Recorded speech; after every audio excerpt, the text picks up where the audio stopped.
Bon, merci à tous. On a été donc obligé d'inverser la table ronde et l'intervention de Vanda. Je te laisserai la présenter complètement. Hein. Mais donc la demande, c'était de travailler un petit peu sur ce qui se passait en Europe et en France par rapport aux contextes particuliers qui sont les nôtres, et puis de se projeter un peu, y compris au travers de travaux auxquels tu as participé ou animé au niveau européen. Hein. Et donc, Vanda Loenko, de Sorbonne Université, de Paris, ex-Paris 6, si j'ai bien compris. Et vous êtes aussi de ce département, le MOCA. Moi, j'en ai entendu parler déjà quelques fois. Donc, comme j'y connais rien, ça prouve que vous êtes célèbre au-delà du monde des initiés. Donc, c'est une vraie réussite. Et on est d'autant plus ravis qu'on est, nous aussi, Sorbonne Université. Hein, vous le savez, le CIUP fait partie de Sorbonne Université, en tout cas de l'Alliance. On vous écoute. Oui, en effet, vous êtes partie de Sorbonne Université avec S. Et l'UPMC a fusionné avec Paris 4, donc on est Sorbonne Université. Et la commande passée, je l'ai pas entendue comme ça, donc j'ai pas du tout préparé la présentation comme ça, mais je peux m'adapter. Et en fait, je suis déjà assommée avec cette matinée, j'imagine vous, qui connaissez pas les domaines, vous devez être complètement détruits. Donc moi, je vais les faire très court et plutôt répondre. Je préfère répondre à des questions et des questionnements que vous avez, et je vous amènerai ma connaissance et ma vision du point de vue européen et international. Donc j'ai préparé des petites choses que je vais sauter du coup, et sur la partie plus scientifique. Donc c'est vraiment, et on l'a dit déjà 3 fois, et je le répète, l'intelligence artificielle et l'éducation travaillent depuis plus de 30 ans. Il y a une revue qui existe depuis 1980 à peu près. D'ailleurs, les premiers travaux c'était nés encore par l'armée états-unienne, pas américaine, parce que l'Amérique est un continent. Donc l'armée états-unienne. Et donc l'armée états-unienne effectivement a financé les premiers travaux en intelligence artificielle pour l'éducation avec un tuteur intelligent qui était très fort. En fait, au début, il diagnostiquait des connaissances et après, on a dit s'il sait, il saura enseigner. Et c'est là où ça n'a pas marché. Et donc ces logiciels ne savaient pas enseigner. Ça suffit pas d'avoir les connaissances expertes pour pouvoir enseigner. Donc ça, c'est la première chose. Donc l'intelligence artificielle en éducation, il a une revue, il a des conférences, il a des travaux. En France, il a des équipes. Nous sommes très peu à s'intéresser à l'éducation pour différentes raisons. Je vais vous expliquer pourquoi. Je vais vous donner un exemple de pourquoi c'est difficile, nous chercheurs, de travailler en éducation. Et là, donc, je vais sauter la partie la plus pénible. J'avais choisi des articles de la conférence 2018 pour montrer où on était, la recherche, on y a en éducation. Donc, je vais les sauter, mais vite fait. Donc, on l'a dit ce matin, mais je l'ai sorti d'un article d'un des plus connus dans notre domaine. Donc, je vais faire un zoom comme ça, on voit un peu plus. Donc, cet article-là, qui parle justement du modèle de l'apprenant à partir des données numériques, conclut que ce n'est pas possible de faire des modèles uniquement numériques parce que les données ne sont pas naturellement des big data. En fait, tous les élèves sont différents, tous les élèves apprennent de façon différente. On ne peut pas dire qu'on va faire de la modélisation de l'apprenant uniquement en utilisant du data mining, uniquement en utilisant du machine learning. Donc ça, c'est un article qui a été publié dans la conférence de 2018 sur comment combiner. Ce qu'il disait, là, il essayait de faire du réseau neuronal. Ça n'a pas marché. Il s'explique pourquoi ça n'a pas marché et ils disent, ça ne marchera pas de leur point de vue. D'accord? Ça ne suffira pas, plutôt. Donc, effectivement, comme on disait, il a des données qui sont pas... Hop, les comportements à l'écran n'est pas les mêmes. On va regarder comme ça. Et je sais pas ce qui arrive. Excusez-moi.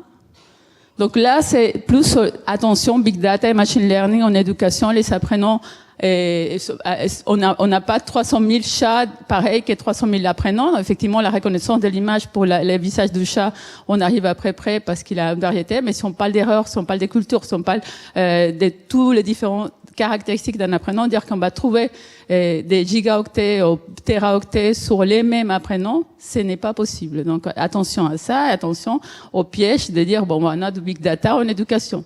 Des fois, c'est pas nécessairement les big data, mais c'est l'épaisseur de la data. Et puis François a parlé un peu de ça, qui est plus intéressante. Et l'important, c'est de pouvoir l'associer avec d'autres données, peut-être qui sont plus du big data. Et on y a en éducation, on fait des modèles prédictifs depuis longtemps, en fait. Carnegie Mellon a des tuteurs intelligents qui savent prédire l'erreur en algèbre des quatrièmes d'un tel type de tuteur intelligent. Ça fait des années qu'ils savent faire ça. Et en fait, ce qui est un peu à la mode et qui commence à se calmer, c'est plus des outils prédictifs sur tout ce qui est MOOC. D'accord? Donc là, on commence à dire, voilà, on va prévoir est-ce qu'il va arrêter les MOOC ou pas, on va prévoir l'engagement, etc. Donc là, il a des travaux mais on voyait qu'à UD en 2016, il avait beaucoup sur les MOOC. Là, il a 3-4 articles, il a beaucoup moins. Justement, parce que du point de vue plus connaissance qu'on trouve dans ces données, c'est moins intéressant qu'est-ce qu'il trouve dans d'autres outils. Donc, mais ça existe. On sait faire de prédictif sur des choses très très pointues. On demandait beaucoup de travail avec des équipes en pédagogie, en didactique. On ne dit pas la didactique aux États-Unis, mais l'équivalent à la didactique, et en utilisant les données. Il y a aussi des travaux sur la génération automatique. Des générations automatiques des questions, des générations automatiques des problèmes, des générations automatiques des feedbacks aussi. Ces générations automatiques sont quand même assez petites, mais on sait faire. Et par exemple, il y a des équipes en France qui savent faire à Lyon. Il y a une équipe Oliris qui fait cette génération automatique, par exemple, des aspects QCM. Donc ça, on sait faire. On sait générer automatiquement des petites parties. On va pas générer des contenus très très épais, mais on sait les faire. Et là, des articles, pareil, on a eu des 2018. On sait aussi faire générer des recommandations. Des recommandations, soit, comme on avait dit tout à l'heure, pour travailler par les pairs, ou soit pour accompagner l'enseignant à faire un feedback. Donc ça, c'est des recommandations, mais on sait aussi générer des feedbacks automatiques. L'exemple de Fabrice tout à l'heure, c'est parfaitement une génération de feedbacks. Ça aussi, il y a des équipes en France qui travaillent sous la partie, j'ai pas pris le temps, mais sous la partie génération automatique des problèmes. Et je disais Lyon, mais avant, sous les modèles de l'apprenant, la prédiction, il a des gens à Bordeaux, il a notre équipe aussi à Paris qui font ce genre de choses. Sous la partie recommandation, donc il a l'équipe de Nancy qui a travaillé depuis longtemps sur la recommandation des ressources. Donc il a des équipes en France qui font ça, d'accord, qui savent faire générer des recommandations, en particulier sur les ressources, beaucoup moins sur les traces d'apprenants. Ça, nous, on commence en France, mais sincèrement, on n'a pas des travaux très significatifs en France. Il y a de plus en plus et beaucoup de travaux sur l'analyse textuelle. Mais malheureusement, en France, nous, on a essayé, et les problèmes, c'est un problème des corpus. En fait, on a les technologies, on a tout. Moi, typiquement, j'avais travaillé beaucoup avec les données des premières années de médecine, des PACES. On a essayé avec François, puis une doctorante, de dire, on va faire des analyses plus pertinentes sur les questions des apprenants. Sauf que les apprenants posent les questions en français. Et on n'a pas ces corpus pertinents pour pouvoir travailler correctement et analyser correctement ces interactions. Donc, on avait échangé avec des collègues, dont certains qui ont dans cet article-là, mais ils sont beaucoup plus avancés parce que les corpus français textuels des apprenants qui font des choses, qui disent des choses, on ne dispose pas. Donc, on ne peut pas faire apprendre notre système de façon sémantique ou symbolique. Mais il y a beaucoup de travaux de plus en plus, et une des personnes de référence dans le monde, dans notre domaine, c'est Daniel McNamara, qui en plus parle français, on peut l'inviter quand vous voulez, elle est très très bien. Elle travaille sur autour de beaucoup d'analyses de corpus, soit pour la modélisation de l'apprenant du point de vue connaissance, mais aussi émotionnel, et interaction avec les utilisateurs. Donc, ils sont des travaux très avancés. Les techniques, on les connaît, mais les appliquer en France, là, on s'arrête puisqu'on n'a pas les corpus. Et il y a des outils auteurs pour faire des tuteurs intelligents. Ils sont encore difficiles à utiliser. Donc, il avait un avant qui s'appelait CTAT, et là, il a un qui s'appelle GIF, que j'ai pas encore testé. Je crois que François va tester. Mais il a des outils auteurs pour prévoir des petites applications qui feront des tuteurs, qui vont donner des feedbacks intelligents, qui vont faire donc ça, c'est aussi un article qui a apparu récemment, mais dans la revue, pas dans le journal. Pas dans la conférence, pardon. Donc, c'est des choses qui existent. Tout ça, tous les exemples que j'ai donnés, la plupart sont soit nord-américains, c'est canadiens, états-uniens, soit australiens. C'est des pays où c'est relativement moins compliqué que pour nous d'obtenir certains types de données en particulier des données d'apprenants.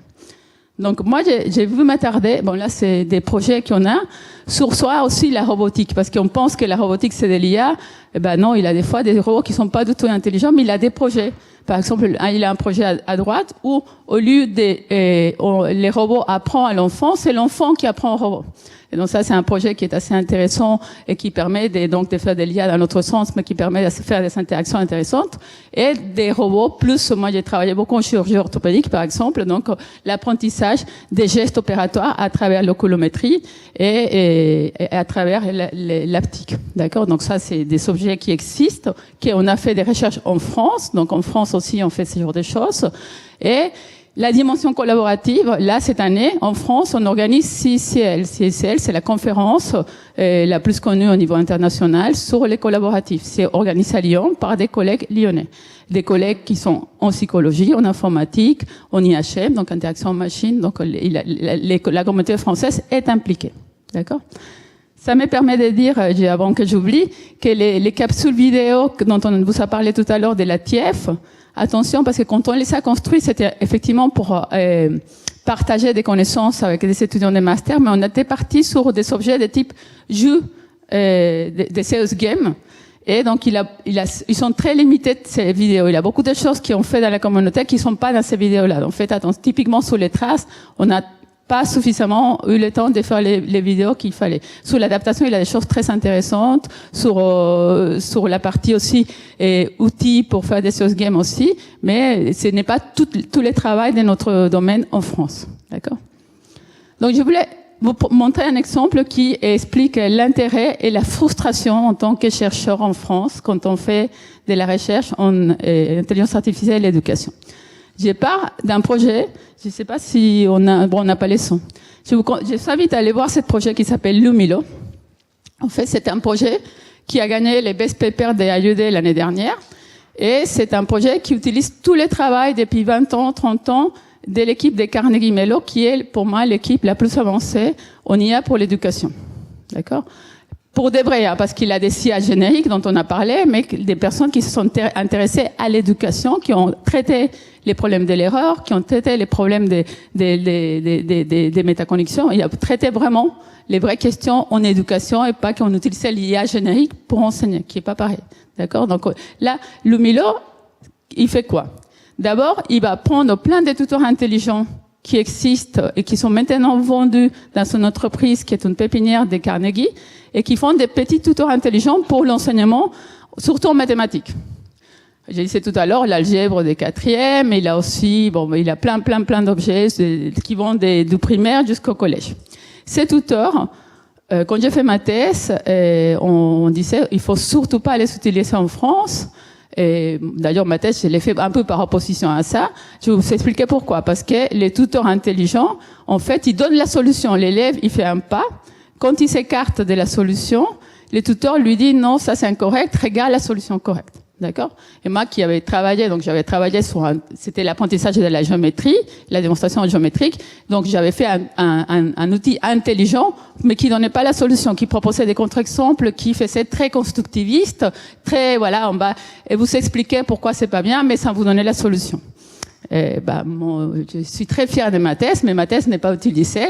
Ça, c'est utilisé par plein d'élèves aux États-Unis. Donc voilà, vous voyez un peu la différence entre entre les choses qui sont faites du point de vue recherche et puis comment on arrive à l'utiliser. Donc ces tuteurs, ils ont fait des outils pour faire plein de petits tuteurs. Donc là, à partir de ces tuteurs qui existent depuis les années 90, il y a eu beaucoup d'élèves qui ont utilisé en classe les données. Et donc après ça, et aujourd'hui, il a 200 ou 300, il a un doctorant qui arrive et qui se pose une nouvelle question. La question, c'est, OK, maintenant, on arrive à interagir de façon effective avec les apprenants. Est-ce qu'on peut utiliser l'enseignant pour améliorer l'interaction? Est-ce qu'on peut rajouter, justement pour dire que c'est de l'IA qui accompagne l'enseignant et pas qui le remplace? Comment on utilise l'enseignant pour que ça soit plus effectif, ce travail de tutorat? Pourquoi? En fait, dans les cas de ces tuteurs intelligents, les étudiants travaillent de façon individuelle sur un domaine et l'enseignant se trouve un peu perdu de qu'est-ce qu'il est en train de faire l'élève, est-ce qu'il a fait son activité, est-ce qu'il l'a pas fait, etc.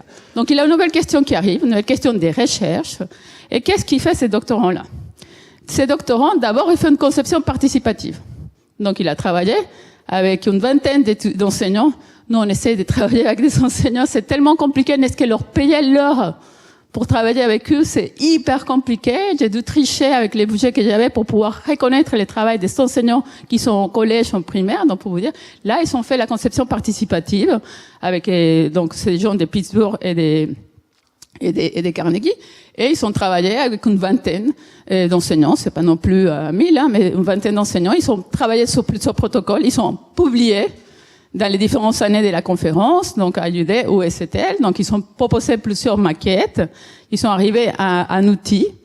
Et ensuite, ils ont créé une nouvelle application qui, si on a le temps, je vous montre la vidéo. C'est une nouvelle application qui, pourquoi elle est intéressante? Parce que il a des algorithmes d'IA qui sont développés depuis 20 ans, enfin 50, 300, selon.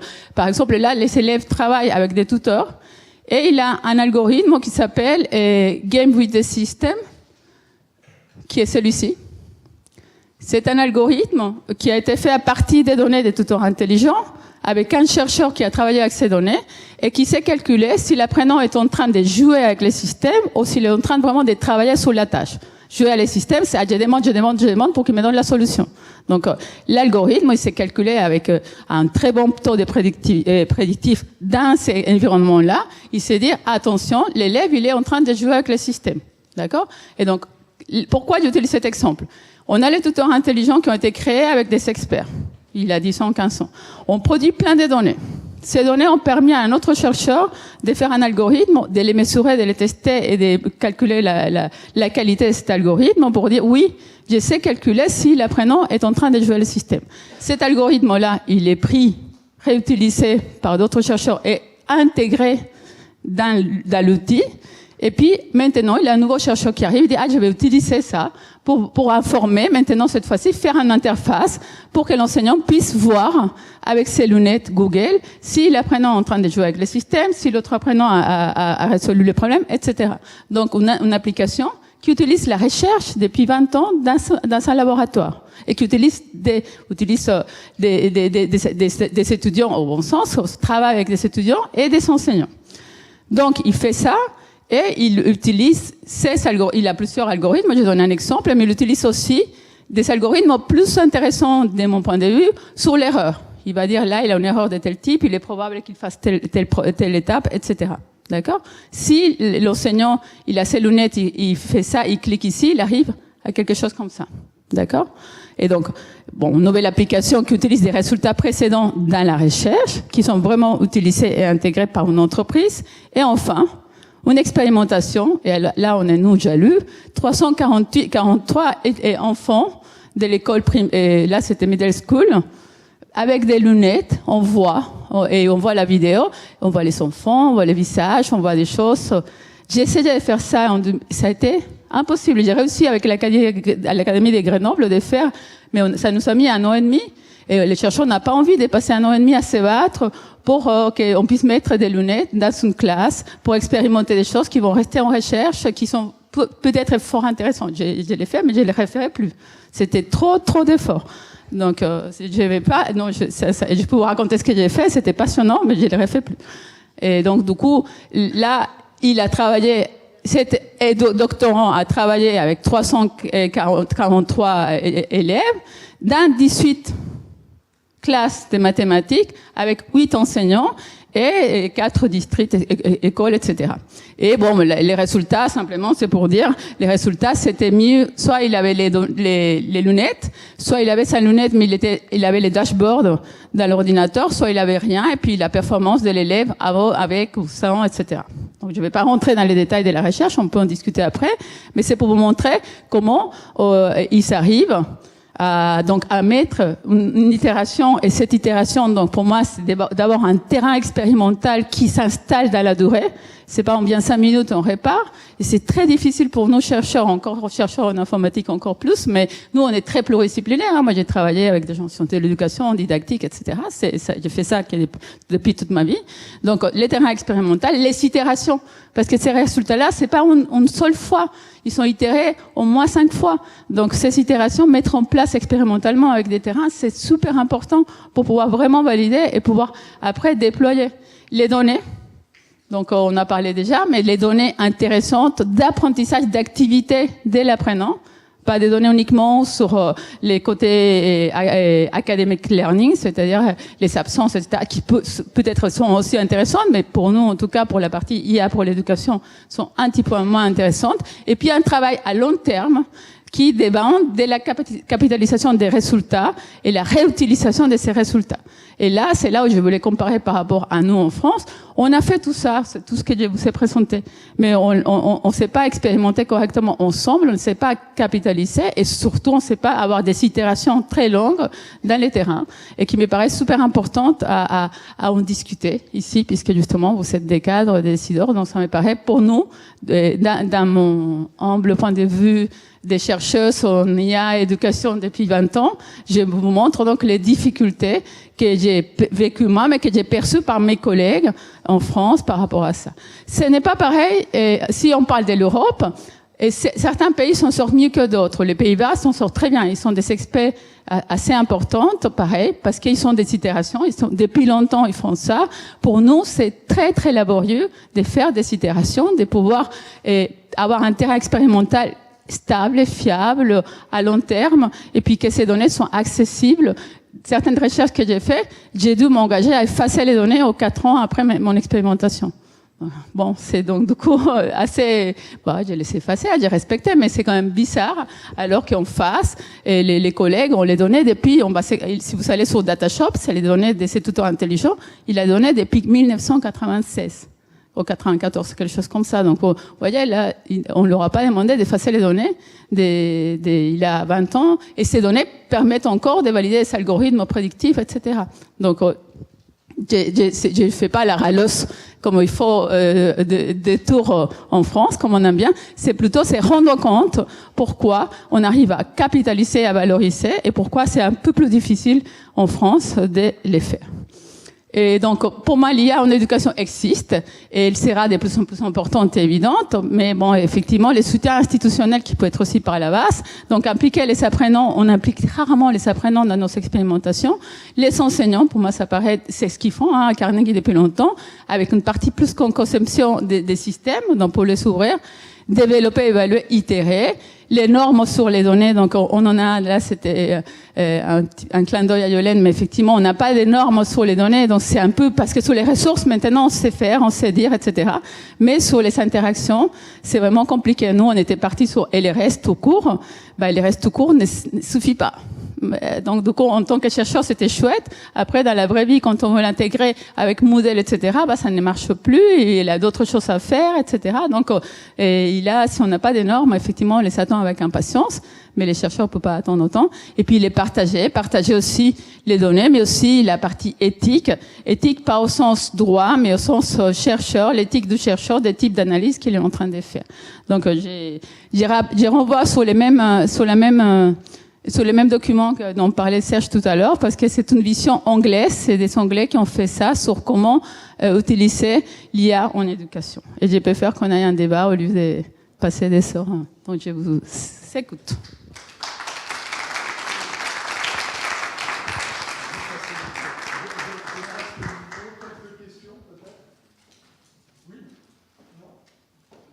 Non, ça marche pas. Il t'a dit qu'il est éteint, le micro, mais c'est... Il est allumé, voilà. Merci. Jovan Kostov, je voulais savoir où ça en est avec tous les projets que vous avez démarrés à Grenoble, notamment ScienceQuest, qui mérite d'être exploité actuellement, parce que ça, c'est un bel exemple de corpus que vous avez construit avec toute l'équipe de l'IDILEM et qui mérite de vivre. Et je suis absolument d'accord avec vous que il n'y a pas assez de corpus, mais est-ce qu'il y a aussi de la volonté de les construire, ces corpus? Ça, c'est ma question suivante, parce que on travaille aussi en sciences humaines et sociales avec des données en fait qui ne sont pas régulées actuellement, et est-ce qu'il y a des initiatives Donc, il y a pour une initiative, construire, oui. Il a eu des initiatives françaises, mais qui étaient portées uniquement par des chercheurs. Typiquement, à Besançon, il a un collègue qui avait porté une plateforme pour tout ce qui est données collaboratives. Mais c'était un chercheur par un projet ANR. Donc, pas d'itération, on s'arrête, c'est fini le financement. Et lui, il s'est retrouvé à porter tout seul. Donc là, par contre, il a un accord entre l'ADNE et l'équipe des Nancy, qui représentait, donc normalement on aura une plateforme ouverte des données et qui est soutenue par l'ADNE et c'est rapporté par l'équipe Kiwi des Nancy. J'ai dit des bêtises ou ça va? Non, ça a l'air d'aller. Ouais, ça a l'air d'aller. Ouais. Donc nous, on a le retour là des services juridiques. En tout cas, on l'espère fortement. Nous, on avait un projet qui s'appelle OBEL où on s'est posé la question est-ce qu'on partage les données? Et on s'est dit, ce n'est pas encore prêt pour partager les données. On a décidé de partager les processus d'analyse. C'est comment on analyse pour ouvrir la boîte, pour que les gens puissent comprendre comment les analyses sont faites. Mais on a décidé, de façon volontaire, de ne pas partager les données pour différentes raisons. Des raisons de manque de standards, des raisons des gens qui veulent pas partager leurs données parce que les chercheurs ont mis 5 ans à collecter ces données. S'ils les partagent, les autres ont publié avant toi, donc tu as envie de les garder. Donc ça, c'est une vraie raison, parce que l'effort de collecte est tellement important que les chercheurs, tant qu'il n'a pas publié, il n'a pas envie de les partager. C'est une vérité.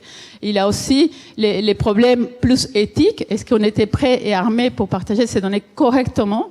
L'expert que j'avais fait à Grenoble avec l'oculométrie, les enseignants sont des enseignants des primaires. Ces données-là, on a fait tout. On a demandé aux parents si c'était d'accord, les enfants, etc. Mais je suis quand même très prudente par rapport à... C'était les comportements de l'enseignant en interaction avec l'oculométrie, avec les élèves, avec 4 enseignants. Donc, il faut être très, très prudent quand on partage les données. Donc, je préfère partager, c'est les cas, les analyses qu'on a fait, plutôt que les données elles-mêmes. Mais on a quand même les problèmes du corpus, qui est différent que les données. Les corpus pour pouvoir raisonner, quand on a les trucs de Georgia Tech, il avait quand même des corpus pour pouvoir donner des interactions si précises. S'il n'avait pas un bon corpus, il n'aurait jamais pu faire comme ça. On est bien d'accord? Hein? On est bien d'accord que les corpus étaient quand même importants pour pouvoir faire des interactions. Ça faisait 10 ans que le cours était enseigné. Et donc, ils avaient accumulé les questions et les réponses. Voilà. Et il faut quand même remettre ça dans le contexte, c'est automatisation d'une tâche répétitive. Il ne faut pas oublier. Oui, exactement. Ce n'est pas... Ouais. Alors qu'à Grenoble, il a des travaux, par exemple, pour voir si une copie, si un résumé est bien fait. Et c'est des travaux super intéressants avec des personnes dont j'ai cité là, effectivement. D'autres questions? Allez. Je ne devrais pas inciter aux questions parce que ça nous permet de gagner un petit peu de temps. Non, mais j'aimerais bien qu'il y ait d'autres questions. Donc, sachez qu'il a des équipes d'Alexagone sur différents domaines et différentes approches, soit sur la recommandation, sur la modélisation de la prénom, sur la partie plus aussi visualisation. Et il a d'autres équipes qui maintenant s'intéressent parce que comme on commence à avoir un petit marché, il a d'autres équipes qui ne faisaient pas l'éducation qu'ils font et moi je m'en réjouis. Mais attention aussi à ça parce que la problématique de l'éducation est quand même très différente avec d'autres problématiques d'IA. Moi j'ai une question, c'est est-ce que vous avez prévu au sein d'un groupe de chercheurs d'établir une espèce de cartographie qui présenterait par thème ces différentes recherches et également en ajoutant pourquoi pas les étudiants qui ont des bourses CIFRE, les doctorants qui ont des bourses CIFRE et qui sont déjà dans les entreprises de la filière EdTech. Parce qu'on en a repéré au moins une quinzaine et on se dit que ça serait peut-être bien de un jour pouvoir les regrouper et, c'est vrai. Et les non, valoriser. On n'a pas prévu en fait. non, mais oui, on a une cartographie, mais pas sur la partie A. Serge, on avait parlé de ça. On disait il faut qu'on fasse un sous-ensemble sur la partie A parce que les CIH, il n'a pas que l'IA, on est même presque minoritaire dans les CIH sur la partie A. Il a beaucoup d'autres recherches sur la scénarisation, sur la conception des jeux sérieux, sur l'accompagnement du numérique. Là, Techné, par exemple, c'est ils font des CIH, mais ils sont intéressés plus dans les sous-sages. Et c'est les sous-sages qui sont évidemment super intéressants à regarder. Et c'est leur spécialité. On est dans les domaines des CIH, mais ce n'est pas complètement directement lié nécessairement avec l'IA. Donc, on est IH, on a une cartographie. Sur la partie IA éducation, on l'a moins, mais si on a des gens qui sont prêts, je donne l'information. Je ne les fais pas, mais je donne l'information. Pardon. Je pense ça va demander un peu de temps, mais on ne devrait pas avoir trop de problèmes à le faire parce que la communauté EIH et IA, on la connaît depuis longtemps. Elle est par rapport à la communauté EIH réduite, on va dire. Et oui, EIH, c'est environnement informatique pour l'apprentissage humain. Ouais. C'est notre domaine de recherche. Excusez-nous, oui, c'est vrai que ça c'est une maladie française. Je suis maintenant malade, pareil. Donc, oui, EIH, c'est environnement informatique pour l'apprentissage humain. Et dont la société savante qui vous a été présentée, justement, parraine cette conférence et puis ce domaine de recherche. Et il y a d'autres personnes ici, par exemple l'équipe de Yolène, qui ne sont pas uniquement qu'IAH, ils font des LIA pour d'autres domaines. Il y a 2 ou 3 équipes qui font que des LIA pour l'éducation, dans mon équipe, qui ne fait pas dans d'autres domaines. Mais sinon, eux, par exemple, ils vont travailler sur d'autres domaines qui ne sont pas nécessairement en éducation. Ils s'appliquent les mêmes techniques, par exemple. Donc, c'est bon. Merci. Très bien. Non, mais merci beaucoup, Manda. Merci. Alors, dans l'ambition là, de cet entrepôt de données, il y a une ambition encore plus grande, c'est celle de fédérer. Et au travers de cette ambition plus grande, c'est de mettre à disposition des corpus et des processus, voire de libérer des algorithmes.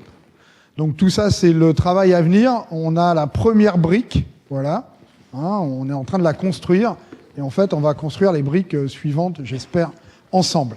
Alors maintenant, écoutez, un petit peu de réflexion sur finalement ce qu'est cette modélisation, différents types de modélisation de l'apprenant, on en a beaucoup parlé. Quelle potentialité, l'accompagnement de l'élève ou de l'étudiant, c'est aussi une réflexion. Et puis enfin, une vraie question sur l'explicabilité et également en fait les questions éthiques. Place à la table ronde. On a 50 minutes, 5-10 minutes par intervenant et pour qu'il y ait une discussion circulaire après. Ok, on va essayer de tenir le défi. Donc, on a aussi Serge qui vient nous rejoindre. Donc, je vous propose de vous installer. Alors, les 4 participants à la table ronde, vous l'avez sur le programme, vont se présenter très rapidement pour que vous puissiez les identifier. On a déjà 2 intervenants qui se sont présentés ce matin. Et donc, vous aurez le temps qui est imparti pour présenter ce que vous avez préparé. Et on essaiera, si on peut le faire à chaque fois, de répondre aux questions qui pourront être posées par le public. Éventuellement, moi, je ferai des relances en fonction des sujets qui ont été prévus. Il y en a qui ont déjà été un peu abordés, donc ça sera peut-être l'occasion de compléter. On va commencer par... je te tends le micro. Je suis un ancien, oui, Eric Brouillard. Donc moi, dans les années 80-83, on était le premier laboratoire sur tuteur intelligent en Europe, au Centre mondial informatique. Et après, pour des raisons simples, ma thèse, elle était plutôt sur les hypertextes. Si on se rappelle historiquement, c'est qu'il y a 2 tendances très claires. Il y a faire des machines intelligentes, ça c'est les années 50, et rapidement on s'est dit, est-ce que c'est pas plus intéressant de rendre les humains plus compétents et augmenter les capacités humaines grâce aux machines. Symbiose homme-machine, et ça c'est tout ce qui a été fait à partir d'Engelbart, etc. Toute l'informatique actuelle que vous utilisez, c'est celle-là. Donc on était plutôt après sur une informatique d'interaction qui augmente les capacités humaines. Et ce que nous avons fait plutôt dans les thèses après. Voilà. Donc Anne Boyer, moi je viens de l'Université de Lorraine où je suis responsable d'une équipe de recherche en intelligence artificielle. Moi je suis tombée dans l'intelligence artificielle pendant ma thèse et ça fait largement plus de 30 ans. Donc voilà. Et l'équipe s'appelle Kiwi, Knowledge Information and Web Intelligence, qui est une équipe du Lauréat, qui est un laboratoire de recherche en informatique. Et nos travaux portent essentiellement sur la fouille de données, qu'elle soit massive ou qu'elle soit au contraire très parcimonieuse, pour essayer de construire des modèles prédictifs prédictif ou faire des préconisations. Dans nos premiers travaux, il y a depuis plus d'une dizaine d'années des systèmes de recommandation, et si vous avez des applications sur votre téléphone portable, eh bien certaines viennent des recherches qui ont été menées dans mon laboratoire. Merci. Donc rebonjour, donc moi je suis Fabrice Popinot, je suis enseignant-chercheur à Centrale Supélec et rattaché au laboratoire de recherche en informatique de Paris-Saclay, donc sur le plateau de Saclay. Et mes travaux en fait portent sur l'adaptation à l'utilisateur, la recommandation, la personnalisation de la recommandation, donc la personnalisation de la recommandation d'activités pédagogiques, mais effectivement pas uniquement, puisqu'on a aussi des thésards qui travaillent sur des sujets connexes du point de vue recommandation, mais qui ne sont pas dans le domaine de l'éducation. Donc, je suis Serge Garlati, professeur à IMT Atlantique. On a fusionné Télécom Bretagne et Mines Nantes. Et je suis responsable du département informatique. Et donc, nous, on travaille dans une équipe en fait qui s'appelle IHSEV. C'est un peu compliqué, donc on va juste garder le terme. Donc, dans le laboratoire Labstick. Et donc, on travaille sur des problématiques d'ingénierie des connaissances, sur des problématiques d'analyse de traces, et donc également sur des problèmes d'adaptation, de recommandations pour des étudiants, et dernièrement, plus particulièrement, sur des problématiques de modèles d'apprenants ouverts et de problématiques en fait d'appropriation des données et de partage de données derrière ça, et pour de l'apprentissage tout au long de la vie et pour favoriser aussi l'autonomisation en fait des apprenants. Voilà, je m'arrêterai là. Bien, merci. Donc voilà, ça vous donne un peu un aperçu de la richesse de cette table ronde. Donc on va commencer par Eric, si tout est OK. Je vais juste montrer quelques images avant pour peut-être, là encore, voir le poids de l'histoire. Alors, cette première image, elle peut rappeler ça ici. Hein. En gros, c'est Google Images, l'interrogation sur livre ancien. Après, vous faites la même interrogation sur Google Images, mais vous prenez Internet des objets. Alors, quand vous mettez les deux à côté, c'est simple. Hein. En fait, tout bêtement, c'est un simple changement de couleur qui s'est passé. Et quand vous prenez après les travaux de Pastoureau, le rouge était la couleur préférée des Européens au Moyen-Âge. Et le bleu est maintenant la couleur préférée des Européens maintenant. Voilà, et on peut résumer les choses. Alors après, on peut revoir. Hein. Ces histoires de couleurs, c'est très prégnant. Après, on peut se poser la question, qu'est-ce que je fais là hein, aussi? C'est quoi ce raisonnement? C'est quoi cette forme d'éducation? Là, je pourrais détailler parce que c'est très intéressant d'utiliser Google Images. On peut regarder, des sortes de représentations sociales. On regarde des intrus. Ça ouvre plein de choses, en fait, ces éléments-là. Et je pense que résumer les choses en disant, voilà, un simple changement de couleur, c'est ça qui caractérise les éléments maintenant, je pense que c'est tout à fait utile. Juste pour vous montrer d'autres choses, voilà, le computational thinking, c'est-à-dire la pensée informatique, c'est bleu. On regarde un centre hindou, UNESCO, c'est lui qui essaye de récupérer toutes les recherches justement sur les manuels numériques, etc., etc. Il a rajouté le bleu au truc de l'UNESCO. Juste pour finir, une question qu'on pourrait se penser, à votre avis, la pensée, c'est quelle couleur? Les chercheurs aiment bien poser des questions. Ben, si vous regardez, c'est ça, la pensée, c'est une fleur. Hein. Et il y a un intrus, c'est le penseur de Rodin. Voilà, c'était juste ça. Je voulais montrer. Maintenant, on va être un peu plus sérieux. En gros, voilà, moi, j'ai pas dit ce que je faisais parce que j'ai commencé plutôt par un peu IA en éducation dans les années 80, mais après, j'ai travaillé tout à fait autrement. Et depuis très longtemps, on travaille plutôt du côté des enseignants, d'essayer de comprendre les relations entre ces technologies pour l'apprentissage et l'éducation et la formation, associant les éléments de conception et les éléments d'utilisation partout. Pour ça qu'on travaille beaucoup là sur la manière dont les enseignants travaillent avec les ressources éducatives, individuellement et collectivement. Sur les données, ça fait très longtemps dans les labos successifs qu'on essaye de traiter des données. Hein. J'avais vu la Caisse des dépôts il y a 15 ans pour récupérer les données ENT, ça n'était pas possible.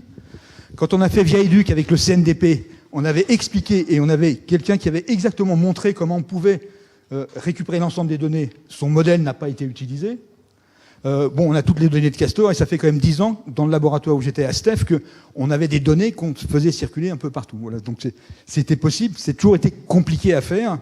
Et je pense qu'il faudrait peut-être regarder les PIA et les autres, c'est-à-dire forcer justement quand il y a de travail avec les industriels, qui est justement des formes de récupération et d'analyse de traces. Parce que si on ne le fait pas, eux, ils ont autre chose à faire et ça les ennuie de le faire. Alors juste sur les modèles, parce que je voulais parler des modèles très rapidement, et ça a été abordé par Vanda. En gros, dans les années 80, on pourrait réfléchir sur les modèles, et en gros, dans les modèles élèves, il y avait 3 types de modèles. Alors le modèle le plus simple, c'est ce qu'on appelait les modèles d'expertise partielle, c'est-à-dire qu'on dit que finalement l'apprenant, l'élève, le modèle, on va faire par rapport à un modèle de référence experte. Et en gros, on va avoir une liste de compétences et elles seront pas du tout maîtrisées, un peu maîtrisées, etc., etc. Alors c'est très facile à faire parce qu'après, une fois qu'on sait modèle d'expertise partielle, on regarde s'il a les compétences et en gros, l'enseignement consiste à compléter les compétences trouvées. Et ça, c'est un peu le modèle dominant à l'heure actuelle. L'autre point, c'est que dans beaucoup de domaines, notamment en mathématiques, en sciences, on a aperçu que ça suffisait pas et qu'il y a beaucoup de connaissances déviées. Alors les connaissances sont déviées, c'est normal parce que l'élève, pour apprendre, il faut qu'il crée. Et tout le monde sait que il a le modèle, par exemple, 2 fois A plus B, ça fait 2A plus 2B, et A plus B au carré, ça fait pas A2 plus B2. Mais c'est logique de générer ça. Donc les erreurs, elles sont attendues, c'est des déviations par rapport aux éléments corrects. Alors on avait un modèle qui s'appelait Buggy, une analyse très forte sur les soustractions, qui était tout à fait intéressante. On connaît ça dans les langues, hein. On va utiliser la grammaire de son propre langue pour l'exporter dans d'autres langues.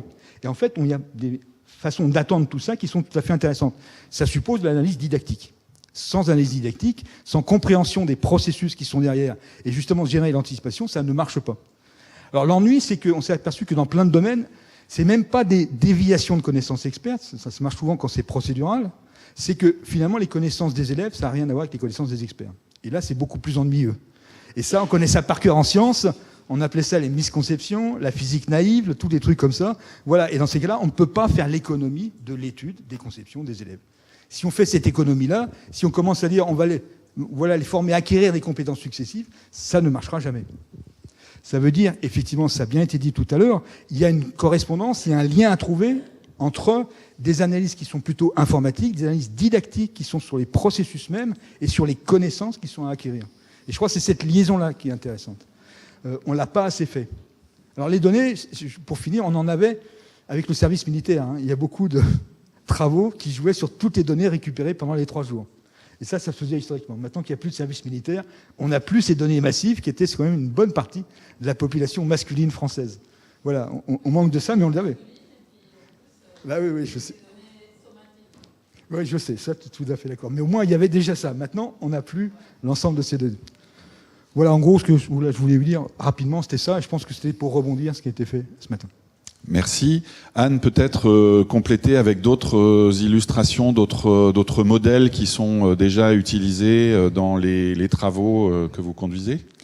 Alors, nous avons... Ça a été dit, il y a des équipes qui font de l'IA et de l'éducation depuis très longtemps, et il y a des équipes qui font de l'IA, comme la mienne, et qui ont des expérimentations sur l'éducation. Donc c'est le cas de ce qui est fait à Nancy, comme Vanda l'a mentionné, avec une histoire quand même un peu longue, puisque ça a commencé dans les années 2000.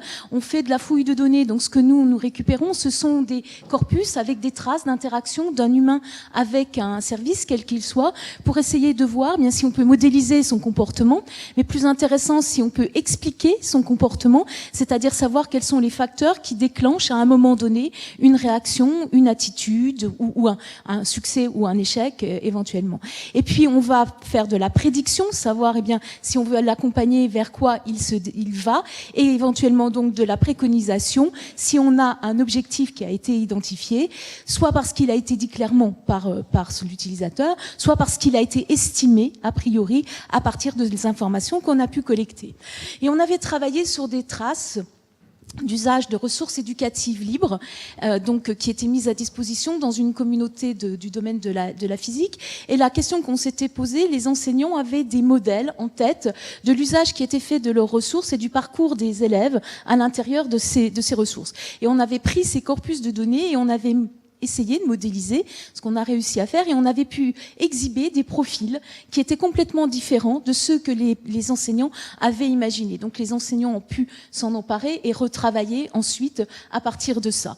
Et à ce moment-là, on s'était dit qu'il y avait beaucoup de problèmes scientifiques tout à fait intéressants autour de l'éducation. Et puis comme on est aussi tous dans mon équipe des enseignants, mais forcément on est motivés, on a voulu continuer en s'intéressant de plus en plus à l'éducation. Et là, on s'est heurté à ce problème qui a déjà été mentionné plusieurs fois, c'est comment peut-on collecter des données qui soient utilisables et exploitables et qui ne soient pas des données trop ciblées sur quelques élèves, quelques enseignants, comme Vanda a pu le dire, mais qui soient suffisamment représentatives pour qu'on évite ces biais que François a mentionné ce matin dans son introduction, c'est-à-dire d'avoir des corpus qui ne soient pas représentatifs des comportements qui sont possibles.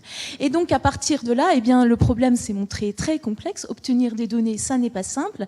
Et quand il y a eu l'appel IFRAN des projets sur le développement du numérique, nous avons proposé un projet qui s'appelle METAL, pour méthode et traces au service de l'apprentissage des langues, en se disant qu'il fallait avoir l'ensemble des partenaires concernés. C'est du pluridisciplinaire. Donc on a aussi bien l'académie, le rectorat qui est impliqué, des collèges qui ont accepté, des enseignants avec leurs classes. On a aussi des sciences différentes avec bien sûr l'informatique et l'IA, mais aussi de l'économie cognitive, des juristes, des tas d'autres disciplines comme les sciences de l'éducation, etc., qui sont fondamentales à ces projets-là.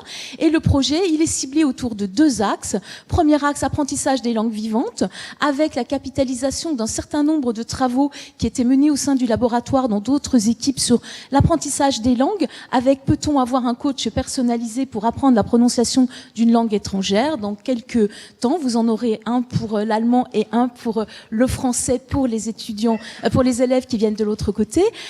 Du côté de l'enseignant, peut-on fournir des outils, par exemple pour l'apprentissage de la grammaire du français à l'écrit, avec des exerciceurs semi-automatiques, c'est-à-dire qu'en fonction de l'objectif pédagogique donné par l'enseignant, d'un corpus de texte qui lui paraît intéressant, du niveau de l'élève, on génère à volonté des exercices qui peuvent être soumis. Et puis de l'autre côté, on s'est dit, il va falloir travailler sur les traces. Travailler sur les traces, ça a été identifier, faire une cartographie des traces disponibles, donc identifier tous les acteurs qui intervenaient dans la production de traces numériques. Et là, on a trouvé une complexité absolument fascinante, avec aussi bien des collectivités territoriales, les académies, les lycées.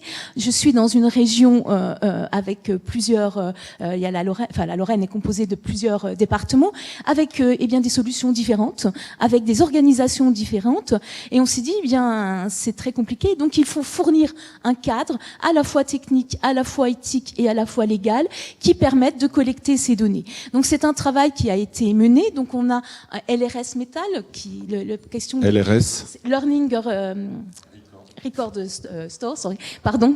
Et donc, on a un premier travail qui a été mené, donc qui est arrivé à terme avec un outil. Azim Roussanali, qui est dans cette salle, a coordonné l'ensemble de ce travail. Mais on s'est posé aussi la question de ces traces.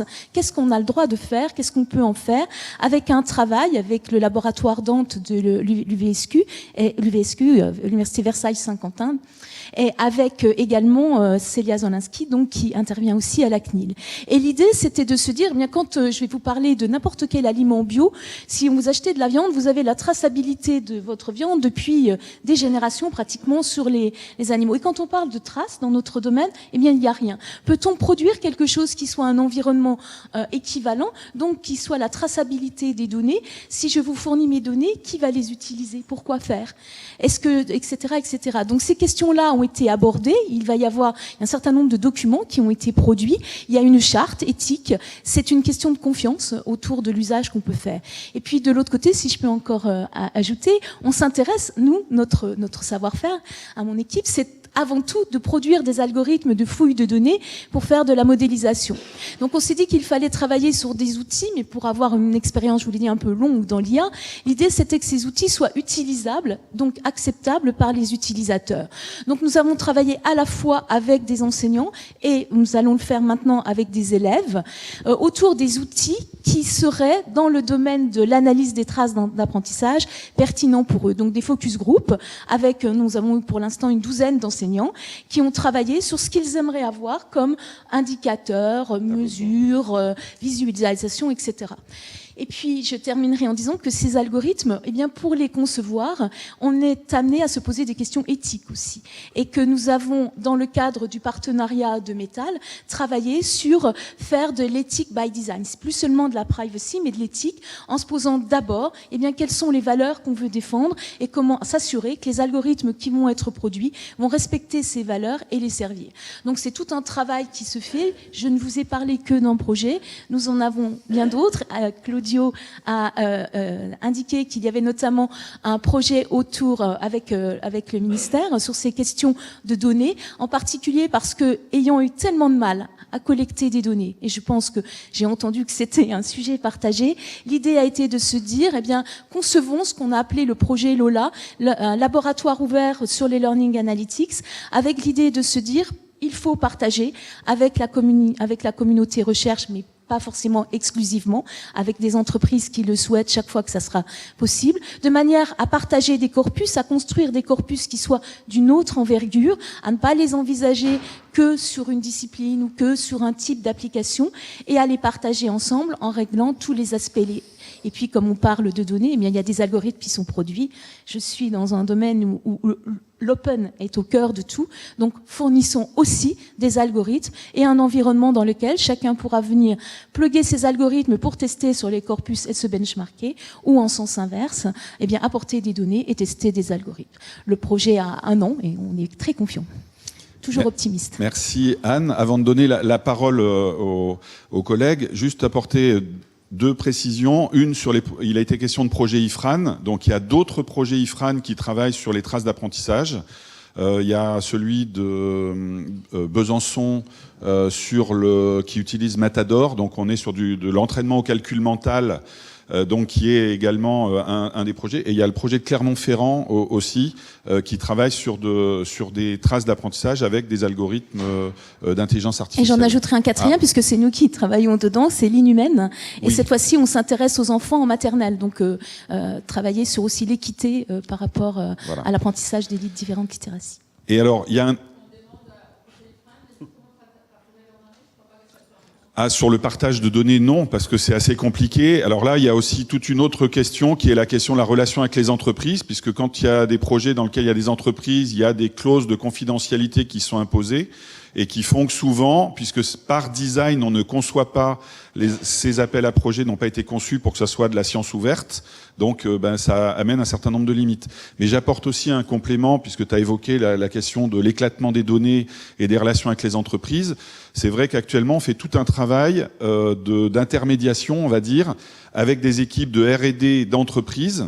Et là, je fais référence, par exemple, à un éditeur que nous connaissons bien. Un éditeur de NT, pour que toute la volumétrie et toute les volumes et la vélocité des données qui sont produites en trace sur des ENT qui incluent les données de vie scolaire puissent être, à un moment donné, intégrées dans ce genre de choses. Mais ça pose également toutes les questions autour de l'anonymisation et la pseudonymisation des données, qui sont un chantier sur lequel travaille actuellement cette équipe de R&D d'entreprise et l'équipe du Lauréat. Voilà, c'était des petits compléments qui amènent des éléments pour la suite. Peut-être, parce que toi, tu avais prévu d'intervenir sur la dimension éthique, ou tu veux parler de... Non, mais... Je sais plus quelle est la question. Non, la question, c'est travailler autour des modèles. Les modèles, est-ce qu'on est, comme l'évoquait Aurélie tout à l'heure, sur de l'IA où on a défini des modèles préalables qui sont souvent les modèles des enseignants, avec les limites que vous avez évoquées pour les 2 premiers intervenants, ou est-ce qu'on profite d'un grand volume de données sans avoir forcément de modèle explicite préalable, et on recherche dedans des choses qui vont permettre, des informations qui vont permettre de faire de la prédiction et des propositions, que ce soit sur des contenus à consulter, que ce soit les exercices suivants, que ce soit de l'accompagnement, comme c'était évoqué tout à l'heure, par des tuteurs. Enfin, on a vu qu'il y a un champ qui est très très large. Donc voilà. Je peux quand même citer 2 choses. Bien sûr. Il y en a une, c'est... parce qu'on a co-encadré avec Yolande Bourda, un étudiant de thèse qui était exceptionnellement prolifique, qui a travaillé sur le test adaptatif. Le problème du test est aussi un sujet sur lequel on fait de la recommandation, puisque dans un test, un test normal est fixe, mais un test adaptatif, c'est un test où on pose une question et en fait ensuite on pose une question qui dépend de la façon dont a répondu l'étudiant à la question précédente. Et l'objectif, c'est d'essayer de raccourcir la durée du test. En fait, quel que soit le sujet. En fait, il y a des modèles anciens, il y a des modèles prédictifs qui fonctionnent assez bien, le modèle de Rasch, IRT. Et puis, on peut faire des choses plus sophistiquées selon qu'on veut faire du test formatif ou sommatif. Et ce travail a quand même eu un impact à large échelle, puisque Gilles Genevy, c'est lui dont il s'agit, a déployé ses algorithmes sur la plateforme Pix pour la certification des compétences numériques. Donc voilà un endroit où on peut glaner des données à large échelle pour un objectif certes plus restreint que la formation au sens général, mais le fait, il a été rapporté quand même plusieurs fois que les enfants passent beaucoup trop de temps à passer des tests et que plus on pourra les raccourcir et mieux ça sera. La deuxième chose, c'est pour dire que effectivement, on a prolongé en fait la vision de son travail sur aussi avec un autre étudiant en thèse qui est financé par un projet IFRAN pour faire de la recommandation d'activités pédagogiques, mais dans un cadre plus cyclique où on a effectivement des questions de quiz, mais dans lesquelles on introduit des rappels de cours. Et en fait, ce qu'on essaye d'introduire dans le modèle, c'est des choses qui sont issues des sciences cognitives, comme le spacing, le fait de replacer régulièrement, intervalles réguliers et essayer d'optimiser les intervalles auxquels on les replace, des rappels de cours. Pour la mémorisation. Éric. J'ai participé aussi à la thèse de Gilles Gène et elle était liée à STEP parce que c'était Paris-Descartes. Ben oui, c'était en fait Paris-Saclay et c'était un lien SHS informatique. Et en gros, s'il travaille maintenant sur Pix, c'est lié à François Storr, qui était à STEP, qui a travaillé sur le concours Castor et qui travaille maintenant sur les questions de recommandation à Pix. C'est les liens, donc il y a des vrais liens en fait interdisciplinaires. C'est à la fois la même famille, mais ça montre quand même qu'il y a plusieurs origines qui convergent sur une même problématique et un même enjeu. Je vais juste rajouter, je vais faire un petit écho à ce que j'ai entendu là. C'est-à-dire qu'on a beaucoup parlé en fait de travail pluridisciplinaire. On a beaucoup parlé d'échange de données, de choses comme ça. Il y a un point c'est juste pour rajouter une couche, d'accord, qui a été dit, mais pas de manière suffisamment forte de mon point de vue ou explicitement. C'est que c'est bien, on a des données, mais il faut savoir les interpréter, que l'interprétation, elle est pluridisciplinaire. On ne va pas le faire tout seul. Si je vous donne mes données, si vous n'avez pas la provenance des données, le sens de ces données, vous n'en ferez rien. Donc pourquoi je dis ça? C'est que si vous demandez à beaucoup de gens aujourd'hui, vu que c'est la grande mode de l'IA, l'IA, elle va faire. Ouais, non, il y a du boulot derrière, quoi. Voilà, d'accord. Bon, après, il y a aussi, il faut expliquer pourquoi ça fait ça, ceci, cela. Donc voilà, ça c'est un point que je voulais mettre en avant parce qu'il y a un très gros travail derrière et c'est sous-jacent à tout ce qui a été dit là, de ce côté-là. Après, sur l'autre problème du partage de données, donc on a parlé de normes, de standards, de choses comme ça ce matin. Eh bien, il y a un autre point qu'on n'a pas, me semble-t-il, évoqué. Je vous ai parlé un petit peu ce matin, mais très rapidement, de Open Learner Model. C'est-à-dire de modèles d'apprenants ouverts. Alors ouvert parce qu'on va le partager avec les autres. Ça permet de faire quoi? Ça permet de faire de l'apprentissage tout au long de la vie. Ça permet de dire, moi j'ai mes données, j'ai appris, mais je vais les partager avec Vanda. Vanda, il va regarder, on va discuter, ceci, cela. Ou on va appliquer des algorithmes dessus pour un certain nombre de choses.